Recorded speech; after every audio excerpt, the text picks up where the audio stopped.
যুবক সবাই দিকে মনোযোগ দেন, মক্কার সবচেয়ে বিশ্বস্ত যুবক মুহাম্মদ আমাদেরকে ডাকতেছে, আসো আমরা সবাই একসাথে জমা হই। সবাই গিয়ে একত্রিত হলো। আর এই যুবক তো সেই যুবক যাদের কাছে আমরা আমানতগুলো রাখি। ওই যুবক কোন এমন সমস্যায় পড়লো, আসো আমরা সবাই যাই। সমস্ত লোকগুলো মক্কার সমস্ত লোকগুলো প্রিয় ম্যাডাম সাফা পাহাড়ের পাদদেশে একত্রিত হলো। যারা যাইতে পারলো না তারা তাদের প্রতিনিধি পাঠাইলো। সবাই যখন একসাথে হলো, এবার আল্লাহর নবী বললেন, ইয়া আইয়ুহান নাস, হে মানব মণ্ডলী, হে মক্কাবাসী, আমি যদি আজকে বলি এই সাফা পাহাড়ের অপর প্রান্তে একদল লোক সুসজ্জিত অবস্থায় আছে, তোমাদের বাড়িঘরগুলো আক্রমণ করবে, তোমাদের ধন সম্পদ সব লুটে নিয়ে যাবে, তোমরা কি আমার কথা বিশ্বাস করবা? এই কথা কে বললেন? আল্লাহ রাসূল বললেন। তখন মক্কার সমস্ত লোকেরা বলল, হে মুহাম্মদ, আমরা তোমাকে কখনো মিথ্যা কথা বলতে দেখি নাই। মা জাররাবনা ইল্লা সাদিকান, আরে কখনো তুমি মিথ্যা কথা বলো নাই। আজকে তুমি যা বলবা তা আমরা কি করব? বিশ্বাস করব।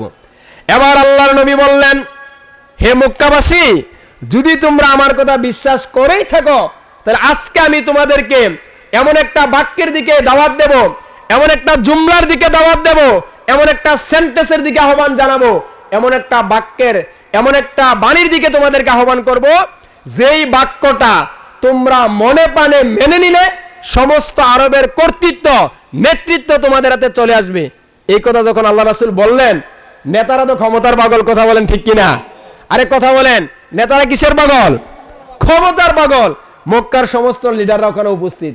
কি একটা মাত্র বাক্য, যেই বাক্য মেনে নিলে সমস্ত আরবের কর্তৃত্ব আমাদের, সমস্ত আরবের নেতৃত্ব আমাদের। আরে মুহাম্মদ, সেই বাক্যটা কি করো? তাড়াতাড়ি বলো। এবার আল্লাহর নবী বললেন, ইয়া আইয়ুহান নাস কুলু লা ইলাহা ইল্লাল্লাহ তুফলিহুন, হে মক্কাবাসী, ইয়া আইয়ুহান নাস, হে পৃথিবীর সমস্ত লোকেরা, তোমরা বলো লা ইলাহা ইল্লাল্লাহ। এই কথা আল্লাহর নবী বলা শেষ হতেই না হতে আবু লাহাব সাথে সাথে উঠে দাঁড়ালো। আবু লাহাব সাথে সাথে বলে উঠলো, তাব্বান লাকা সাইরাল ইয়াউম আহাজামা জামাতানা ইয়া মুহাম্মদ, হে মুহাম্মদ, তোমার সমস্ত জীবন ধ্বংস, তুমি কি আমাদেরকে এজন্য একত্রিত করেছো? বলুন নাউজুবিল্লাহ। প্রিয় ভাইয়েরা, তাহলে মুহাম্মদ সাল্লাল্লাহু আলাইহি সাল্লামের তাওহীদের দাওয়াত দেওয়ার কারণে আবু লাহাব কি হলো বলেন তো? বেজার হলো। শুধু বেজার হয় নাই, শুধু রাগে করে নাই, আবু লাহাব সেদিন বুঝে গেল যে লা ইলাহা ইল্লাল্লাহ মানে হচ্ছে আজকে থেকে মক্কার ভূখণ্ডে আবু লাহাবের কোনো নেতৃত্ব চলবে না, আবু জাহেলের কোনো নেতৃত্ব চলবে না, আবু জাহেলের বিধান চলবে না। আজকে থেকে মক্কায় শুধুমাত্র কেবলমাত্র একটা আইন চলবে, সেটা হলো কোরআনের আইন। কথা বলেন ঠিক কিনা? এটা যখন বুঝে গেছে আবু লাহাব বেজার হয়ে গেছে সাথে সাথে। তাহলে আমি বলতে চাই, এই আবু লাহাব তো সেই আবু লাহাব, যেই আবু লাহাব আমাদের রাসূলের জন্মে খুশি হয়েছিল। কথা বলেন ঠিক কিনা? যেই আবু লাহাব আমাদের রাসূলের জন্মে খুশি হয়ে সে তার দাসীকে মুক্ত করে দিয়েছিল।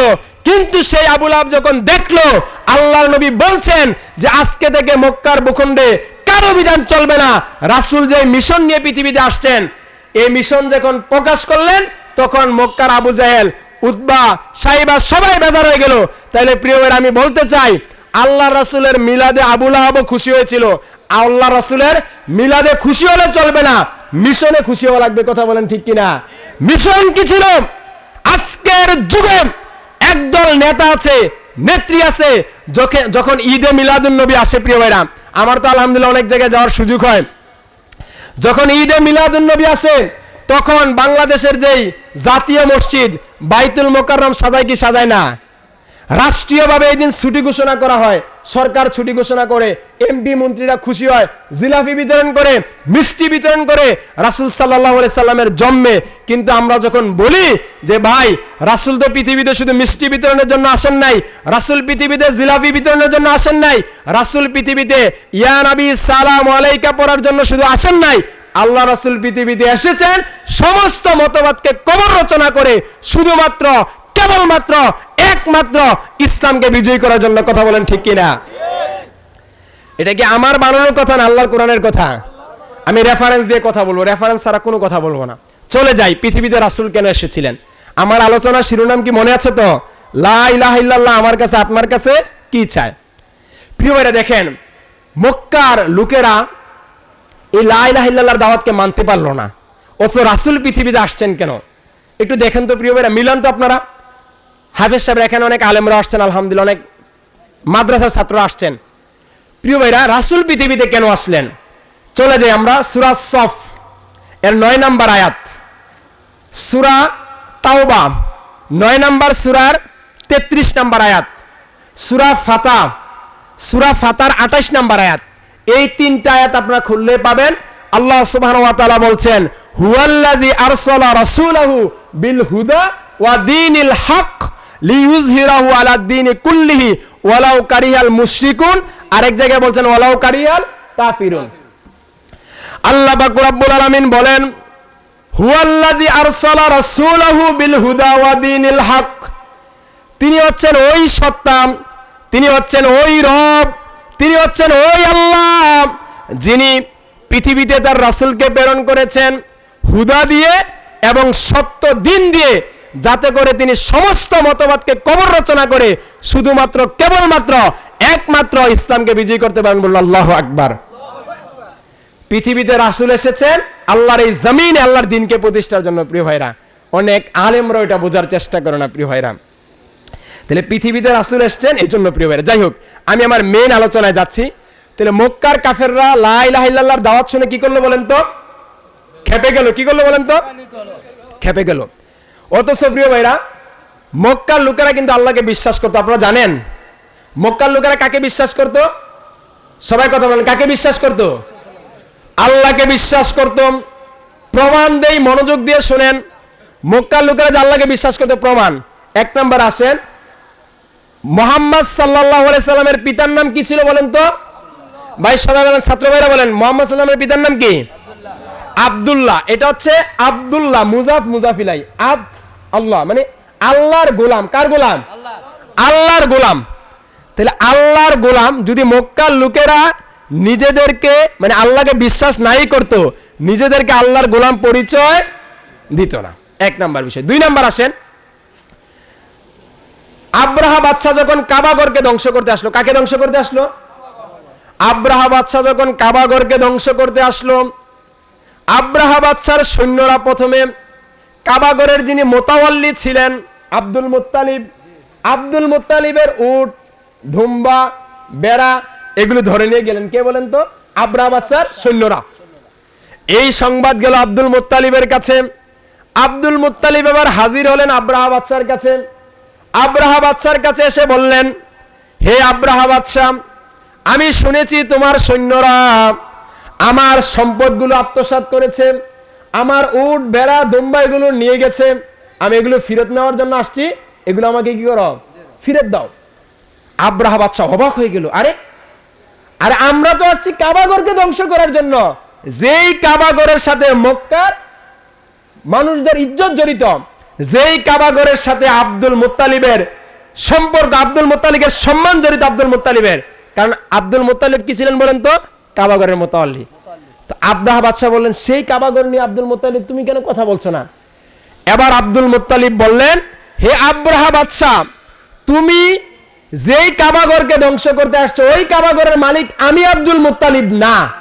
তোমার সৈন্যরা যে সম্পদগুলো নিয়ে গেছে আমার, সে উট, দুম্বা, বেড়া, সেগুলোর মালিক আমি আব্দুল মুত্তালিব, সেগুলো আমাকে ফেরত দাও। আর তুমি যেই কাবাগরকে ধ্বংস করতে আসছো সেই কাবাগরের মালিক আমি আব্দুল মুত্তালিব না। ওই কাবাগরের মালিক যিনি, তিনি তোমার সাথে বোঝাপড়া করবেন। এখানে যিনি কাবাগরের মালিক তিনি বলতে কাকে বুঝাইছেন? সবাই আল্লাহর নামটা জোরে বলেন, কাকে বুঝাইছেন? আল্লাহকে বুঝিয়েছেন। তাহলে মক্কার লোকেরা কি আল্লাহকে বিশ্বাস করতো? এবার আসেন কোরআন থেকে দলিল দেই। আল্লাহ পাক রব্বুল আলামিন সূরাতুল যুখরুফ, সূরা যুখরুফের 87 নম্বর আয়াতে বলছেন, ওয়ালা ইন সাআলতাহুম, হে রাসূল আপনি যদি মক্কার কাফেরদেরকে জিজ্ঞাসা করেন, এখানে হুমটা জমির, তাই না ছাত্র ভাইরা? ওয়ালা ইন সাআলতাহুম, যদি হে রাসূল আপনি যদি তাদেরকে জিজ্ঞাসা করেন, এই হুম জমির দ্বারা উদ্দেশ্য হচ্ছে মক্কার কাফেররা। ওয়ালা ইন সাআলতাহুম, হে রাসূল আপনি যদি মক্কার কাফেরদেরকে জিজ্ঞাসা করেন, মান খলাকাহুম, কে তাদেরকে সৃষ্টি করছে, who is the creator of them, তাদের সৃষ্টিকর্তা কে, তাহলে তারা অবশ্যই অবশ্যই বলবে আমাদের সৃষ্টিকর্তা কে? আল্লাহ। শুধু এখানে একটা মজার বিষয় হচ্ছে, আল্লাহ বলছেন লা ইয়াকুলুন্না, তারা অবশ্যই, এখানে লাম তাকিদ এবং নুন তাকিদ, কথা বলেন ঠিক কিনা ছাত্র ভাইরা? এখানে আল্লাহ সুবহানাহু ওয়া তাআলা বলছেন লা ইয়াকুলুন্না, অবশ্যই অবশ্যই, জোর দিছে। এক হলো শুরুতে লাম তাকিদ, আরেক শেষে কি তাকিদ আছে? নুন তাকিদ। লা ইয়াকুলুন্না, অবশ্যই অবশ্যই মক্কার লোকেরা বলবে আমাদের সৃষ্টিকর্তা কে? সবাই বলেন আমাদের সৃষ্টিকর্তা কে? তাহলে মক্কার লোকেরা কি সৃষ্টিকর্তা আল্লাহকে মানতো? মানতো।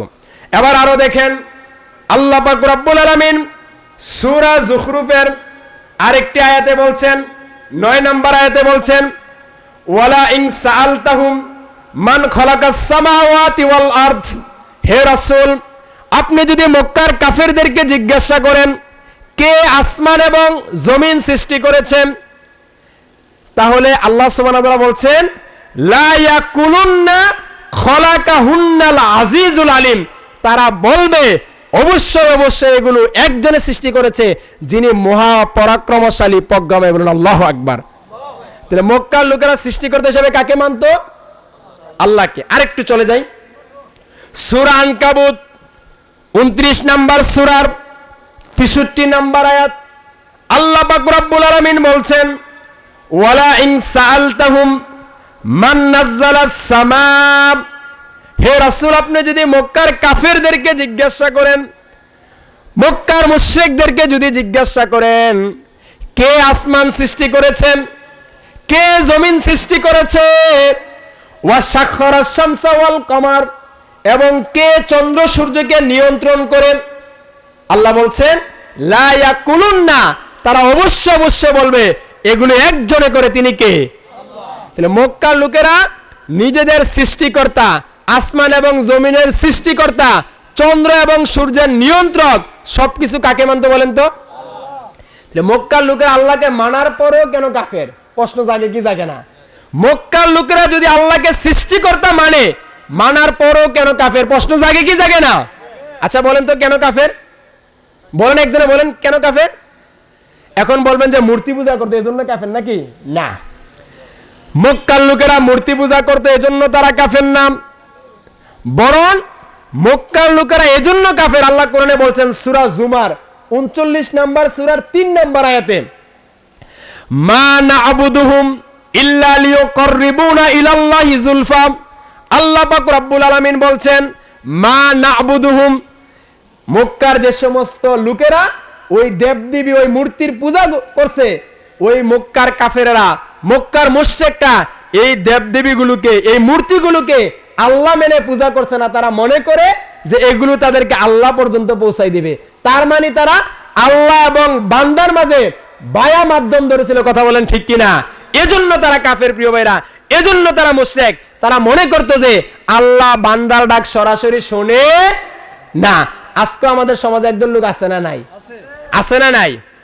আমার কথা হলো মক্কার কাফেররা যদি আল্লাহ এবং বান্দার মাঝে মাধ্যম বানানোর কারণে তারা মুশরিক হয়ে থাকে, আজকের যুগে যারা বলবে যে আল্লাহ বান্দার ডাক সরাসরি শুনে না, তারাও এরকম কিছু কথা বলেন ঠিক কিনা?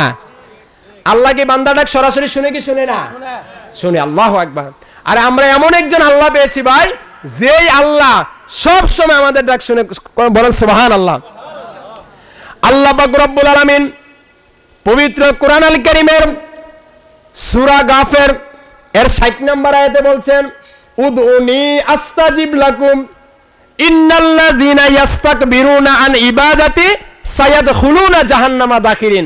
আল্লাহ বলছেন উদউনি, হে আমার গোলামেরা, হে আমার বান্দারা, তোমরা আমাকে ডাকো, আমি তোমাদের ডাকে সাড়া দেব। বলুন সুবহানাল্লাহ। আল্লাহ কোরআনে বলতেছেন আমাকে ডাকো, আমি তোমাদের ডাকে সাড়া দেব। আর একদল ভণ্ড প্রতারক আছে যারা বলে বাবা 1000 গুনাহ করেছো যুবক, দাড়ি কাটছো, টাকনুর নিচে প্যান্ট পরছো, মদ খাইছো, গাঁজা খাইছো, জেনা ব্যভিচার করছো, আরে তোমার ডাক আল্লাহ শুনবে না। আমার কাছে আসো, আমি বায়া মাধ্যমে আল্লাহর কাছে তোমার জন্য দোয়া করব, আল্লাহ তোমাকে ক্ষমা করে দেবে। বলুন নাউজুবিল্লাহ। আল্লাহ বান্দার ডাক শুনে। এখানে কি এমন কেউ আছেন যে 99 জন লোককে হত্যা করেছেন? আছেন নাকি কেউ? আছেন কেউ? নাই। তাহলে আমার কথা হলো আল্লাহ যদি 99 জন লোকের হত্যাকারীকে ক্ষমা করতে পারেন, আমি বলছি না যে হত্যা করা জায়েজ, অন্যায়ভাবে মানুষ হত্যা করা পৃথিবীর অন্যতম একটা শ্রেষ্ঠ পাপ। আপনারা জানেন বনী ইসরাইলদের মধ্যে একজন লোক ছিল, যেই লোক 99 জন লোককে হত্যা করেছিল। কয়জনকে? আরো জোরে বলেন, কয়জনকে? 99 জন লোককে হত্যা করল। 99 জন লোককে হত্যা করার পর তার দেমাগে এই বুঝ আসলো, আমি তো অন্যায় করেছি, আমি পাপ করেছি, আমার এই পাপের ক্ষমা কিভাবে হতে পারে।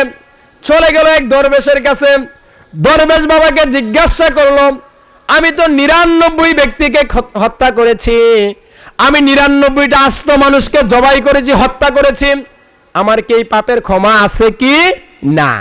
এবার ওই দরবেশ বাবু বললো যে না, ওই পাপের ক্ষমা নাই। ওই লোককে হত্যা করছে, কথা বলেন ঠিক কিনা? হত্যা করছে কয়জন? 100। কয়শো? 100 লোককে হত্যা করলো। হত্যা করার পর তার পেরেশানি একটাই, আল্লাহর পক্ষ থেকে ক্ষমা নিতে হবে। এবার যখন প্রিয়রা ক্ষমার জন্য দৌড়াইলো, আপনারা জানেন পথিমধ্যে লোকটা মারা গেল। জান্নাত থেকে ফেরেশতা আসলো, জাহান্নাম থেকে ফেরেশতা আসলো। আল্লাহর ফয়সালা, প্রিয়বার এই লোকটাকে জান্নাতি বলা হয়েছিল, কথা বলেন ঠিক কিনা? জান্নাতের ফেরেশতা দিয়ে নেওয়া ছিল। তাহলে আমার কথা হলো, 99 জন লোকের হত্যাকারীকে যদি আল্লাহ ক্ষমা করতে পারেন, আমাকে আপনাকে আল্লাহ ক্ষমা করবেন না? করবেন না ভাই? সবাই বলেন ক্ষমা করবেন কি করবেন না? এই ধারণা রাখবেন তো ইনশাআল্লাহ। যাই হোক, আমি আমার আলোচনা অন্যদিকে যাচ্ছি না। আমার আলোচনার শিরোনাম লা ইলাহা ইল্লাল্লাহ আপনার কাছে কি চায়। তাহলে মক্কার কাফেররা আল্লাহকে সৃষ্টিকর্তা, বৃষ্টিদাতা, জীবনদাতা মানার পরেও তারা মুশরিক, মানার পরেও তারা কাফের। এজন্য কারণ তারা আল্লাহ এবং বান্দার মাঝে কি বানাইছিল? বায়া মাধ্যম বানাইছিল। আমরা আল্লাহ এবং বান্দার মাঝে কোনো বায়া মাধ্যম বিশ্বাস করি না। আমরা এটা বিশ্বাস করি, আমাদের আকীদা এটা হচ্ছে, আমরা এমন একজন আল্লাহর গোলাম, যেই আল্লাহর হাতের আধারও আমাদের ডাক শোনেন। কথা বলেন ঠিক কিনা? আমরা ঘুমায় যাই, তখনও আমাদেরকে দেখে কে? আল্লাহ।